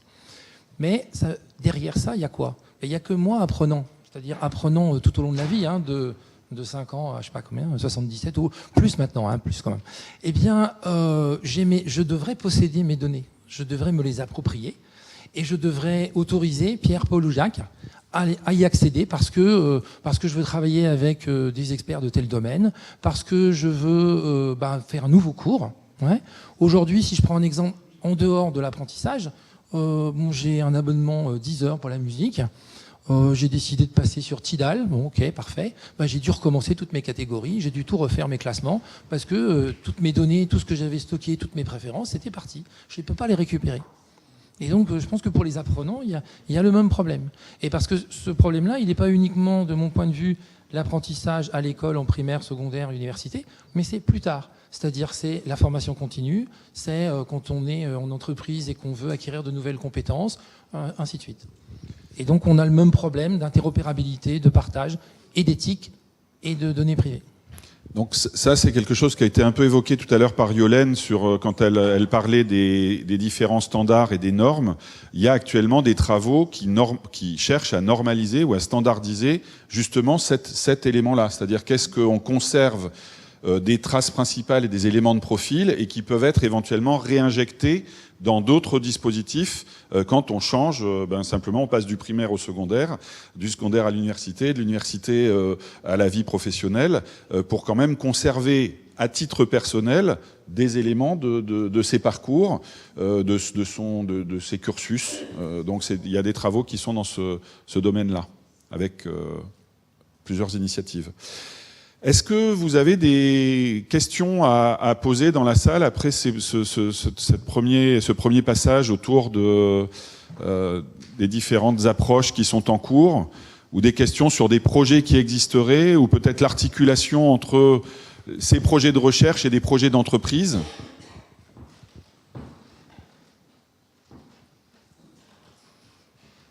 Pas de questions. Fantastique. La salle est sous le charme.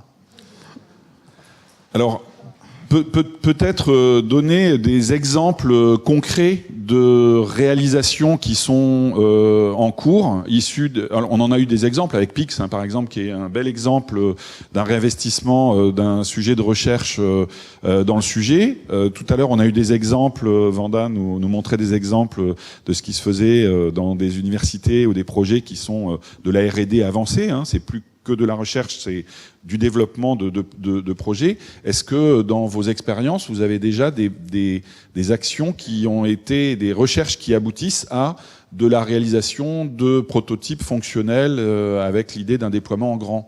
Anne, je crois qu'il y a des choses avec le rectorat de Nancy.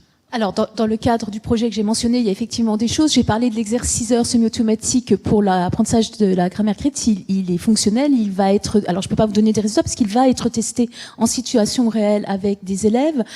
Pour l'apprentissage de la langue vivante, donc pour l'allemand, il y a eu des expérimentations qui ont été faites en classe, mais les résultats de recherche, l'analyse n'est pas encore faite, donc je peux pas vous livrer des résultats, mais des réalisations qui sont faites dans le domaine de l'éducation. Si on s'arrête pas au bac, oui, on travaille sur d'autres projets qui sont un travail sur comment aider les étudiants, enfin les lycéens qui arrivent à l'université, donc la première année, à mieux réussir leurs études en analysant les traces d'interaction qui sont disponibles, sachant qu'ils vont se trouver souvent dans des environnements de cours avec des centaines d'autres camarades, que souvent ils vont changer de camarades d'un cours à l'autre parce qu'ils ont des parcours qui s'individualisent, etc. Et donc on a mené une première expérimentation avec une dizaine d'enseignants au sein de mon université. Donc c'est un travail qu'on a pris complètement, c'est-à-dire en incluant la gouvernance de l'université, les équipes techniques, les enseignants, les étudiants qui ont accepté de ce projet et d'y participer, etc. Et puis des équipes de recherche, donc je ne vous citerai pas toutes les disciplines, mais il y en a un certain nombre. Et on a des premiers résultats puisque le semestre vient de se terminer. Donc avec les enseignants, on a retravaillé à partir des analyses, des indicateurs, des outils qu'on avait pu construire mais qui n'ont pas été mis encore entre les mains des élèves. Donc on a travaillé avec eux sur qu'est-ce qui leur semblait pertinent, pas pertinent à travailler, est-ce qu'il y a des choses qui sont disciplinaires, qui ne le sont pas. Et puis là sur le second semestre, on travaille maintenant avec des étudiants en plus qui vont avoir à donner leur avis, à dire etc. Parce qu'on peut pas mettre un outil comme ça, même en expérimentation, entre les mains de jeunes sans avoir accompagné cette prise en main, parce que ils ont une tendance à être très influençables, je sais pas comment je peux dire ça, et donc il faut leur donner tout le contexte qui va avec. Mais par exemple avec une centaine d'élèves d'une formation, dont les cours ont été vus avec les enseignants sur ce projet-là, on a travaillé en leur montrant des réalisations qui étaient possibles, comment ils les vivaient, comment ils les percevaient, qu'est-ce qu'ils ne souhaitaient absolument pas avoir, qu'est-ce qu'ils souhaitaient avoir, qu'est-ce qui leur paraissait manquer, etc. Donc on est sur ces phases encore de preuve de concept, mais en situation réelle. Oui, vas-y. Oui, je vais juste rajouter... oui, c'est bon. Donc, nous, on travaille sur un projet qui s'appelle CDLA.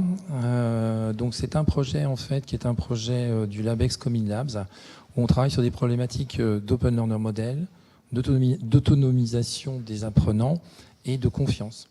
En fait, donc, il y a notre laboratoire à Brest, des gens du LS2N à Nantes, et puis des gens du CREAD en sciences de l'éduc à Rennes. Et donc le CREAD s'occupe de la partie effectivement autonomisation. Comment est-ce qu'on peut faire en sorte que les élèves soient plus autonomes dans leur mode d'apprentissage? Nous, on se préoccupe de la partie plus open learner model, et les gens du LS2N, c'est sur la partie en fait confiance.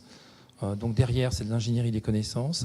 C'est aussi arriver à faire des preuves de comment l'usage des données préserve certaines propriétés, de manière à ce que les utilisateurs finalement puissent partager leurs données et sachent jusqu'à quel point elles vont être utilisées et comment.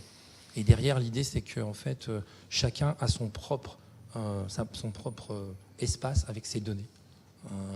Donc aujourd'hui, on fait ça avec un Cozy Cloud, mais on a quelques soucis de partage de données. C'était pas vraiment prévu au départ pour ça. Donc on galère un peu techniquement, mais voilà. Eric ? Je pense que c'est bien de savoir ce qui marche, mais c'est aussi très important de comprendre ce qui ne marche pas et pourquoi ça n'a pas marché, pour éviter de sans arrêt refaire des approches technologiques qui ne vont pas marcher, ça je vous assure, qui vont coûter des milliards et qui iront dans le trou. Je vous prends un bon exemple, on a fait les MOOC. Les MOOC, on a lancé ça au début à Paris-Saclay et on a dit clairement, voilà, avec les données qu'on récupérait, on ferait plein de choses. Donc, moi, on a lancé des choses et on a fait tout ce qu'on pouvait avec les MOOC qu'on a lancés. Les données qu'on récupérait étaient trouées, donc ce n'étaient pas des bonnes données. Donc voilà, ça nous a posé plein de problèmes, on les a reçus, ça, on n'a pas pu en faire grand-chose. Après, on a invité Justine Reich, c'est celui qui est responsable... Trouée, tu peux dire ce que c'est qu'une donnée trouée? C'est-à-dire que ça manquait de données, c'est-à-dire que l'ensemble des données qui étaient fournies étaient manquantes. Il y a des données manquantes. En particulier, au début, il y avait 25% de l'ensemble des traces. Après, ça s'est amélioré, mais comme on n'avait jamais 100%, on a des données agrégées. On peut dire, en gros, voilà, tant de pourcents font ça. On ne peut jamais dire, un apprenant, il fait ça, ça et pas ça. Donc ça enlève toute forme très intéressante, justement, d'étude des parcours. Alors, on a invité Justine Reich. Justine Reich, c'est celui qui était, en fait, responsable de la liste des MOOC sur Harvard, MIT. Sur EDX, il avait toutes les données. Et quand il est venu nous voir, il nous a expliqué, c'est très simple, il a 2 gros résultats sur les MOOC qui sont tout à fait attestés. Le premier, c'est que tout est significatif, parce qu'il y a beaucoup de données, c'est NoSQL, comme on dit, voilà, ça pose problème. La deuxième dont il est sûr, alors c'est un résultat d'éducation très fort, plus un étudiant travaille, plus il a de chances de réussir. Mais c'est les seuls résultats fiables sur les MOOC. Est-ce que tu peux venir le dire à mes étudiants? Oui. Bon, après, voilà, il y a des promesses, il y a toujours des promesses. En gros, les promesses depuis le début, c'est les MOOC personnalisés. On fait du massif personnalisé avec l'adaptatif. Je ne l'ai pas vu encore. Ça fait, effectivement, c'est plus compliqué. Ça se fera peut-être dans certaines disciplines. C'est extrêmement complexe à faire. Pour l'instant, ça veut dire qu'il ne faut pas adopter vraiment ces choses-là. C'est-à-dire que les données qu'on récupère, en général, sont des données de comportement. On utilise des techniques du marketing, et l'intérêt dans les MOOC, c'est plutôt de faire persévérer l'étudiant. Qu'ils apprennent, peut-être tout le monde s'en fout.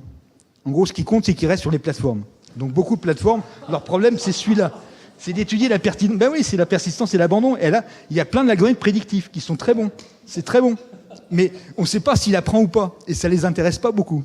C'est un peu plus compliqué. Et là, il faut effectivement mélanger. Voilà, il faut d'autres personnes pour comprendre les données.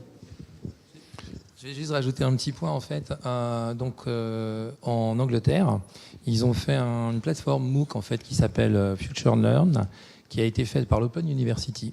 Et donc, c'est des gens que je connais très bien, en fait, ceux qui ont mis ça en place. Et en fait, à la base, d'accord, l'idée, c'était que toutes les personnes, les institutions, les enseignants des institutions, parce que c'est l'institution qui s'engage, en fait, à faire des cours sur cette plateforme-là, eh bien, elle doit faire un certain nombre de cours dans l'année, bien sûr en anglais, mais tout le monde obtient les données. Les données sont partagées par tous, pour tous, et en plus, tout le développement est fait par l'Open University, technique, c'est eux qui maîtrisent, mais tous les partenaires, c'est-à-dire tous les gens qui font des cours sur la plateforme, on voit au chapitre pour demander des extensions, des changements. Après, je ne sais pas comment ça marche dans la réalité, d'accord, je n'ai pas participé. Mais c'est à la base, c'est ça. Et en fait, tous les chercheurs qui font des cours ou qui récupèrent les données et qui travaillent là-dessus, eh ben effectivement, ils ont en fait l'environnement pour le faire. Ils ont accès aux données parce que c'était en principe de base. Voilà, c'est juste. Après, ça règle pas tous les problèmes. J'ai 3 questions dans la salle. Donc, je vais essayer de les donner par ordre de demande. Merci. Anna Vetter au CIEP. Je vais vous poser une question de béotien que j'ai posée aussi récemment au BET à un entrepreneur qui a développé une solution pour l'apprentissage des langues. Et je lui demandais si, à son avis, ça valait le coup de créer un dialogueur, un chatbot, pour faire interagir pour l'apprentissage des langues et créer des interactions langagières avec des apprenants. Sa réponse a été non, ça vaut pas le coup de le faire parce que les humains voudront jamais dialoguer avec une machine.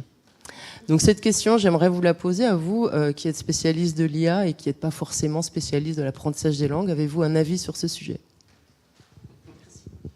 Merci de cette excellente question. Est-ce qu'on lui dit si c'est une IA ou pas?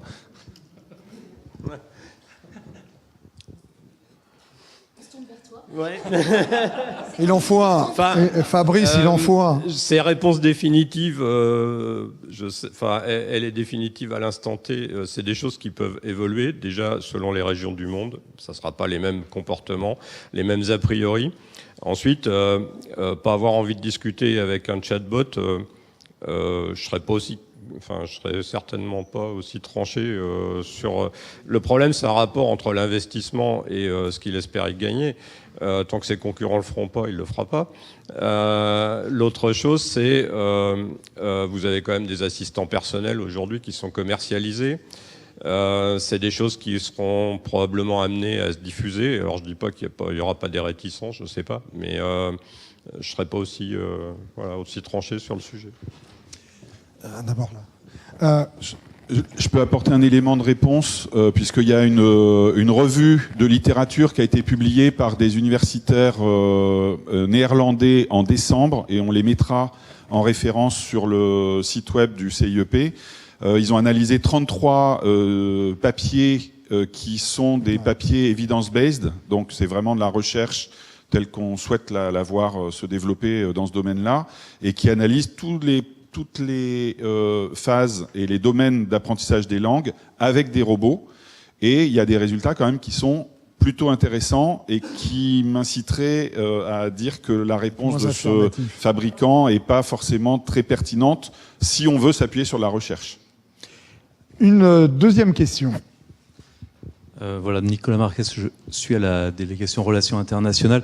Juste, vous avez déjà commencé à y répondre, mais c'était pour essayer d'avoir d'autres informations. Concernant tous vos partenaires scientifiques dans le monde, vous avez évoqué beaucoup de partenaires aux États-Unis, au Royaume-Uni, aux Pays-Bas. Je voulais savoir, est-ce qu'il y a quelques laboratoires qui se distinguent particulièrement parmi vos partenaires et dont il faudrait vraiment avoir connaissance?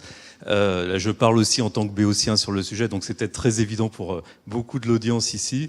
Ça, c'était le premier point. Et concernant aussi les capacités d'expérimentation dans les systèmes éducatifs étrangers, est-ce qu'il y a des pays où vous avez connaissance peut-être d'un degré de facilité ou d'extension plus importante, ou peut-être de sujets plus particulièrement intéressants en cours, voilà. Qui veut répondre? Serge, il pense que c'est une jolie question. Oui, non, je sais pas. Je donnais l'exemple là tout à l'heure là de Future Learn pour l'Open University, en fait, où effectivement ils ont pris la décision de mettre en place un environnement, de partager des données, donc de faire en sorte qu'on puisse réutiliser, que chacun puisse s'approprier les données. Donc ils ont mis ça en œuvre. Il n'y a pas que là, hein. Je pense que ça existe aussi ailleurs. Si on prend, comment ça s'appelle, au Canada, au laboratoire, c'est le LICEF, hein, et puis c'est, comment ça s'appelle déjà, l'équivalent de l'Open University, là. Ensuite, j'ai un trou. Hein. Bon. Oui, c'est ça. Mais ouais, j'ai oublié, c'est pas grave. De la langue. On retrouvera, vous inquiétez pas.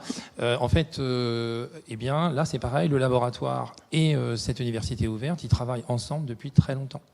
Ouais. Si on prend l'Open University, avant il y avait, comment il s'appelle, Mathieu Daquin qui était à l'Open University, donc il est parti avec le Brexit, là, il est parti, enfin c'est mon interprétation. Hein. Oui, tout à fait, et il est à Dublin.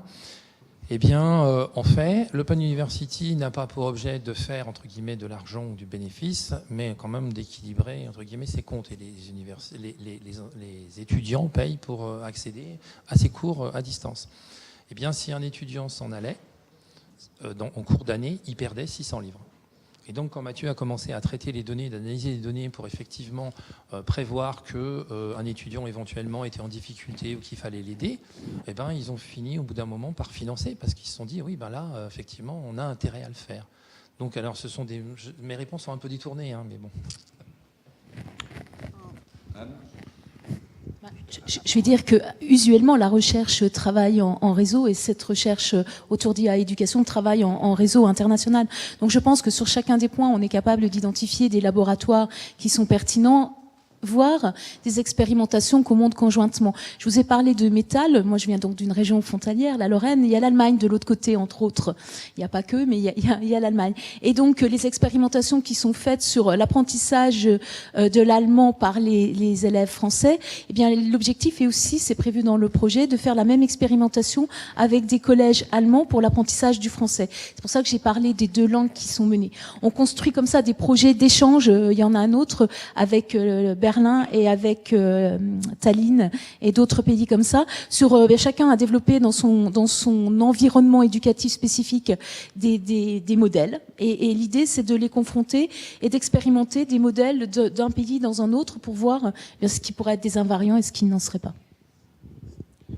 Oui, et à l'inverse, en fait, il y a aussi des données qui restent complètement privées. Par exemple, vous avez des entreprises comme Newton aux États-Unis qui, depuis longtemps, expérimentent des modèles de personnalisation de l'enseignement et avec peut-être certains succès, mais pour lesquels on ne peut pas accéder. J'ajoute en complément sur les pays, un pays qui est Israël.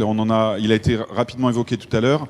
Juste pour vous dire qu'il y a une articulation très forte entre la recherche et l'incubation des entreprises à travers un incubateur qui s'appelle Mindset et Mindset CET pour le 7 et avec un focus extrêmement puissant sur l'intelligence artificielle dans l'éducation et la prise en compte de 2 dimensions de cette articulation. Celle qui est plus didactique, c'est quelle est l'activité qui vient, quelle est l'évaluation qui vient juste après. Et celle avec plus de recul, c'est quels sont les comportements, quels sont les profils, comment on peut accompagner des élèves ou des apprenants sur des durées plus longues, voire même jusqu'à des stratégies d'orientation. On a bien repéré qu'il y avait 2 niveaux, celui qui est juste à très court terme, l'activité qui est proposée juste derrière, et puis des choses sur le plus long terme, voire le très long terme quand il s'agit de formation tout au long de la vie. Alors j'ai une 3e question, juste un petit apport complémentaire. On a vu au BET rapidement des Chinois travailler de façon massive en fait sur des corpus d'apprentissage, notamment à partir de reconnaissance d'écriture sur des cahiers d'exercices qui vont certainement donner des corpus de données en fait sur les différents types d'apprentissage ou d'activités proposées qui vont devenir certainement énormes dans les années à venir, puisqu'en fait ça irrigue des provinces complètes en fait de la Chine. 3e question. Je reviens sur un point que vous avez abordé là à 2 reprises, c'est sur justement les relations avec les industriels sur ce sujet-là. Parce que ils collectent quand même des données, pas mal commencent à utiliser l'IA, ils collectent des données, ils collectent des traces d'interaction. Quelles sont vos relations avec eux? Est-ce que vous en avez? Est-ce qu'ils sont prêts à jouer le jeu, à ouvrir?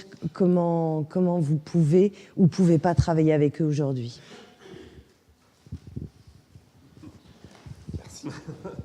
C'est qu'une expérience personnelle et ça n'a pas vocation à être généralisé. On travaille avec un certain nombre d'entreprises du domaine de l'EdTech, des startups qui se créent ou d'autres.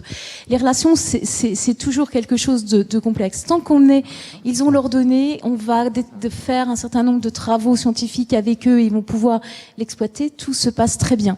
Mais on le voit bien dans d'autres, c'est François Bocquet l'a mentionné tout à l'heure, puisqu'on prend le soutien du ministère pour obtenir. Il y a d'autres entreprises, même partenaires de projets, où ils ont signé qu'ils allaient partager les données. Au moment de les partager, il y a un blocage. Et il y a un blocage parce qu'on dit tellement partout que la donnée, c'est le nouvel or noir, que la donnée, c'est quelque chose qui va leur permettre, qu'il y a cette peur de laisser partir la donnée, donc l'or noir ailleurs. Ah ben, bien sûr, mais après, c'est des tractations et je peux vous dire qu'on en a en cours. Je peux dire qu'elle souffre, parce qu'on en parle souvent. Ça fait un moment que voilà, c'est un travail et on réexplique, etc. Juste, Eric, la dernière courte intervention, parce qu'après, il faut malheureusement... Juste un point sur les technologies. En gros, le problème, c'est pas d'avoir des technologies de substitution. C'est ça le problème, c'est mal posé, en fait. Dans l'école, ce qui est important, c'est d'avoir la capacité donnée aux enseignants d'utiliser l'ensemble de ces technologies. Et que l'IA leur donne des choses, mais c'est eux qui font. C'est eux qui sont l'adaptateur en bout de chaîne. Si on supprime la possibilité d'appropriation des ressources et des choses par les enseignants, c'est très grave pour notre système éducatif. Il faut faire très attention à ça. François, c'est bon. Alors, moi, je vais juste rajouter un petit complément. Déjà pour les remercier, voilà, merci beaucoup. Et simplement rajouter que nous, dans nos différents marchés et appels à projets actuellement, on rentre des éléments, en fait, sur justement les traces d'apprentissage, les données, de façon à ce qu'on puisse, en fait, arriver à un moment à collecter, en fait, ces données. Voilà, c'est simplement ça. Parole à Jean-François. Alors, je lui ai demandé d'avoir un regard un petit peu critique sur cette matinée, Et donc, la parole est libre et je lui laisse en fait la parole sur ce regard qu'il aura sur nos différents échanges.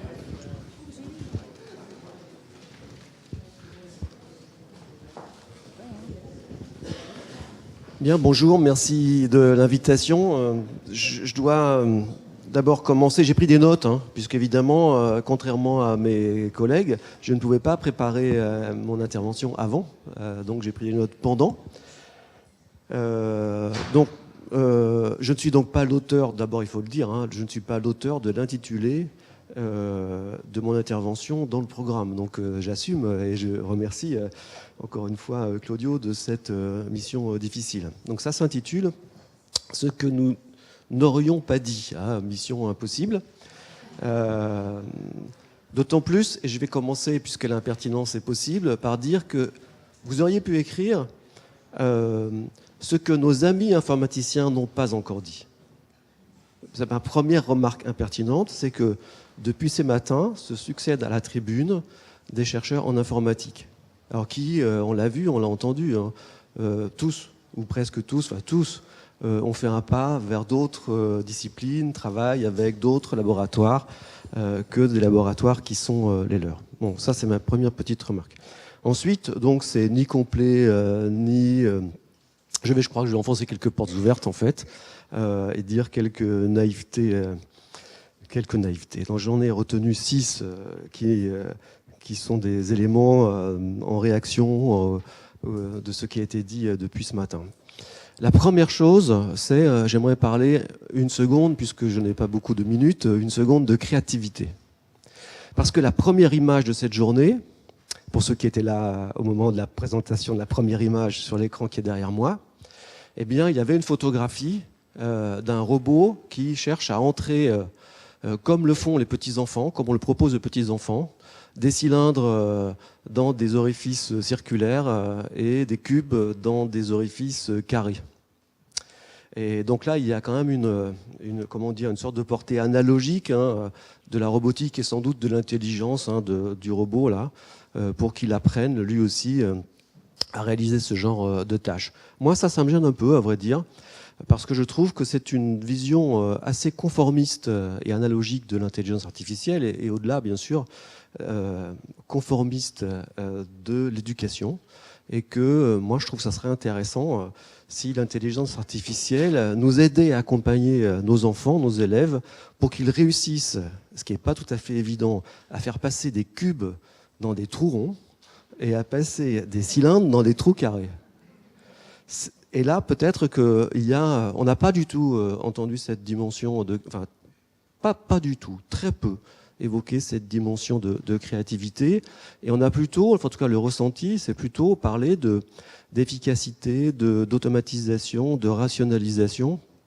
Et c'est assez étrange au fond, hein, parce qu'il y a ce double discours ou cette double représentation sur le numérique en général, hein, pas particulièrement l'intelligence artificielle. C'est à la fois une sorte de vecteur pour être plus créatif, plus collaboratif, plus participatif, et toutes sortes de mots en if. Mais c'est aussi, dans le même temps, comme quelqu'un le dit aussi, dans le même temps, le numérique, c'est aussi la rationalisation, l'automatisation et toutes sortes d'autres mots en ion. Alors entre les deux, voilà, ça c'est ma première remarque.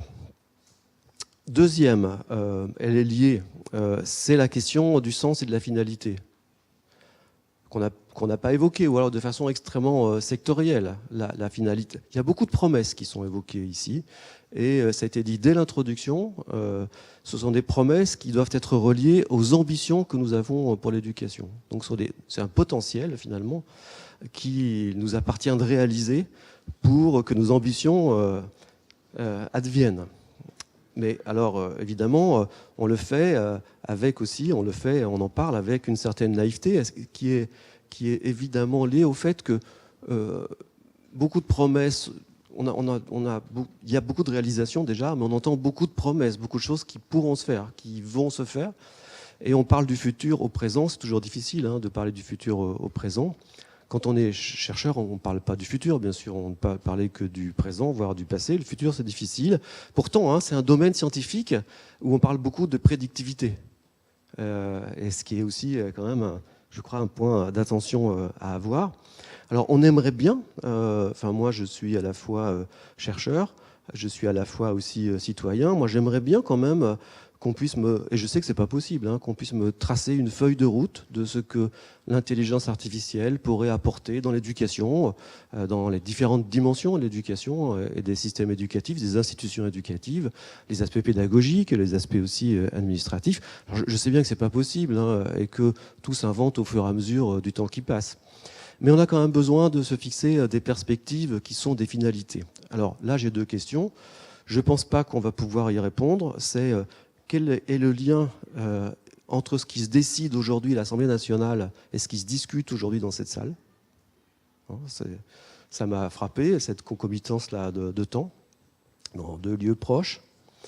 Et puis l'autre question, c'est pas seulement c'est de dépasser ce que l'on peut faire ou pourrait faire et interroger ce qu'on veut faire ou voudrait faire. Donc, encore une fois, la question définitive. Ça, c'est le deuxième point. Le troisième point, c'est une insiste plus rapide. Et là, du coup, c'est pas seulement en vous écoutant ce matin, c'est aussi en lisant dans le train pour venir à Paris hier soir. C'est cette question qui ne cesse de réapparaître, qui nous hante et qui nous gêne, qui gêne beaucoup les chercheurs, qui est celle de la sécurité des données, ou plutôt de la sécurité, de la protection des personnes que ces données décrivent. Et j'imagine que comme moi, vous avez lu, la presse en a fait abondamment l'écho hier, combien 2200 noms de responsables de sécurité se sont retrouvés finalement en libre accès sur un site web qui n'est pas n'importe lequel, puisque c'est le site du CLUSIF, et que parmi ces 2200 personnes, il y avait notamment le directeur de la sécurité de l'Élysée, ou bien l'officier de sécurité de l'autorité de sûreté nucléaire. Eh bien, je trouve que c'est intéressant, parce que ça veut dire qu'il faut sans doute continuer à travailler sur la sécurité. On voit bien que c'est plutôt une question humaine que technique, en réalité. Mais surtout, je crois que ça invite à penser à ces questions de sécurité et de protection autrement que de cette façon-là. Plutôt en se demandant, finalement, quel risque prend-on avec ces données? Qu'est-ce qu'elles décrivent vraiment? Qu'est-ce qu'on pourrait en faire de si malsain ou malveillant que ça? Je pense qu'il y a beaucoup de données pour lesquelles on se met des barrières excessives de protection et qui, finalement... je ne sais pas, je m'avance un peu, ne présente aucun problème particulier. Je suis frappé, par exemple, de voir tous ces sites web d'établissements scolaires où systématiquement toutes les photos d'élèves montrent des photos avec un gros smiley sur chaque visage, alors même que s'il n'y avait pas le smiley, il ne se passerait rien du tout. Mais peut-être, je dors, c'est bien possible. Quatrième point, et là il a été évoqué, mais je crois que ça mérite toujours de s'y arrêter, c'est se poser la question de quel est l'horizon des données accessibles au traitement de l'intelligence artificielle. C'est-à-dire, aussi nombreuses soient-elles, aussi massives soient-elles, ce sont des données qui portent sur quoi? sur quelle part de l'activité humaine. Alors on le sait, hein, on le sait depuis longtemps, on peut le dire d'une formule, le numérique est un fait social total, en se reportant à Marcel Mauss, qui ne parlait pas du numérique bien sûr. Mais pour autant, nos vies ne sont pas réductibles à nos activités numériques aujourd'hui. Je ne sais pas si elles le sont demain, je ne sais pas si nous avons envie qu'elles le soient demain. En tout cas, l'intelligence artificielle ne peut traiter de données que celles qui reposent sur une partie de nos vies seulement. Et quand on pense aux élèves, eh bien, on pense bien sûr que c'est faire un ensemble d'inférences un peu osées que de catégoriser les élèves et de leur proposer des activités en ne se reposant que sur une fraction finalement très minime de leur activité. Alors ça ne nie en rien l'intérêt de tout cela, bien sûr, mais ça invite juste à situer où sont ses limites. Alors il a été dit aussi, ce qui me semble très important, et pas perçu par tout le monde, je ne parle pas d'ici, mais dans des discussions que je peux avoir par ailleurs, que les données dont on parle ne sont pas seulement les données des traces d'interaction numérique, c'est bien d'autres types de données qui peuvent être utilisées, y compris d'ailleurs des données qui peuvent être saisies manuellement et fournies par des opérateurs humains et notamment par les enseignants. On n'a pas évoqué cette question-là, mais elle me semble intéressante, avec des corpus de données très hétérogènes, mais sans doute enrichis par rapport aux seules traces d'interaction numérique. Un point aussi qui a été évoqué, notamment quand il s'est agi des problématiques de normalisation, c'est la question, je dirais économique, mais économique au sens large. Je la poser d'une formule, c'est intelligence économique dans l'éducation, à qui profite le crime?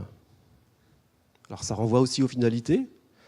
Il a été dit qu'il y a des millions, centaines de millions, milliards en jeu ici ou là, enfin, plutôt là qu'ici peut-être, mais il y en a. Et au service de qui? Alors, il y a les intérêts des chercheurs, je les défends bien sûr cela.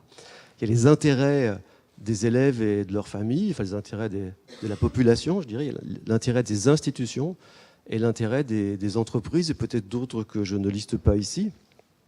Et alors, si vous prenez la métaphore cette fois-ci, ou plutôt la proposition, non pas celle de Marcel Mauss, mais celle d'Adam Smith, c'est-à-dire la main invisible de l'économie, eh bien, je pense que ça nous invite à prendre du recul et pour tous ces travaux-là, à se poser toujours la question, c'est au service de qui?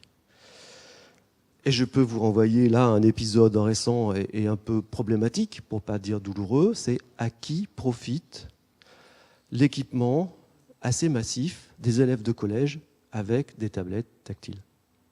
Ce n'est pas l'intelligence artificielle. Je n'ai pas de réponse, bien sûr. Enfin, 6 points, c'est le dernier, c'est la nécessité de la recherche. Alors je vais boucler mon propos, hein, puisque je disais, mais très gentiment, bien sûr, et à Claudio et à tous les collègues qui sont exprimés, qu'on a surtout entendu des informaticiens et des informaticiennes. Ça, c'était important aussi de le dire, même si on a appris par Eric, je ne sais plus où il est, combien il était dommage qu'on n'ait plus le service militaire pour avoir des données, mais que Vanda a tout de suite, qui est parti, je crois, compléter un peu, vous ne l'avez peut-être pas entendu, en disant que oui, mais avec le service militaire d'il y a quelques années, on ne collectait de données que des données relatives aux jeunes hommes. Donc, je reviens à mon propos sur la nécessité de la recherche et dire que c'est tout à fait évident, je crois que les présentations le montrent très bien, que la recherche est essentielle et qu'elle ne fait pas tout et qu'elle doit être interdisciplinaire.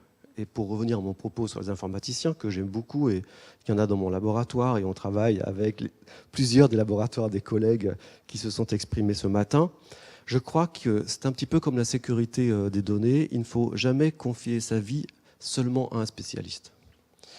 Et donc, il ne faut pas confier l'intelligence artificielle seulement à des spécialistes, de la même façon qu'il ne faut pas confier l'éducation à des spécialistes, etc. etc. Il faut sortir de ce cadre convenu-là, disciplinaire, sectoriel, etc. Et là, j'ai une vraie invitation à travailler ensemble, mais c'est d'ailleurs ce qu'organise le ministère. Et je termine là-dessus pour vous remercier de nouveau, et te remercier de nouveau, Claudio, parce que cette dimension interdisciplinaire, elle est très marquée dans la politique de la DNE depuis quelques années, et je la crois particulièrement importante. Et il faut une recherche qui donne la parole à tous, et des débats qui donnent la parole à tous. Il y a toujours des absents et toujours les mêmes. Ici, je pense qu'on est assez différents les uns des autres. en genre, en âge, en mission, pas trop en âge quand même. C'est-à-dire, oui, on est différents, mais il n'y a pas d'élèves parmi nous. Et c'est sans doute normal aujourd'hui, mais dans nos débats, il n'y a jamais d'élèves, ou presque jamais d'élèves. Et je pense qu'ils ont vraiment des choses à dire sur ce dont on parle. Et par exemple, c'est difficile de se projeter, se mettre à la place d'un adolescent pour imaginer comment il va recevoir des informations qui sont poussées sur son smartphone pour lui dire « Attention, tu consultes trop tard, tu manques de sommeil, ta réussite scolaire va diminuer ». Je pense que la parole des élèves est très importante. Voilà, je vous remercie.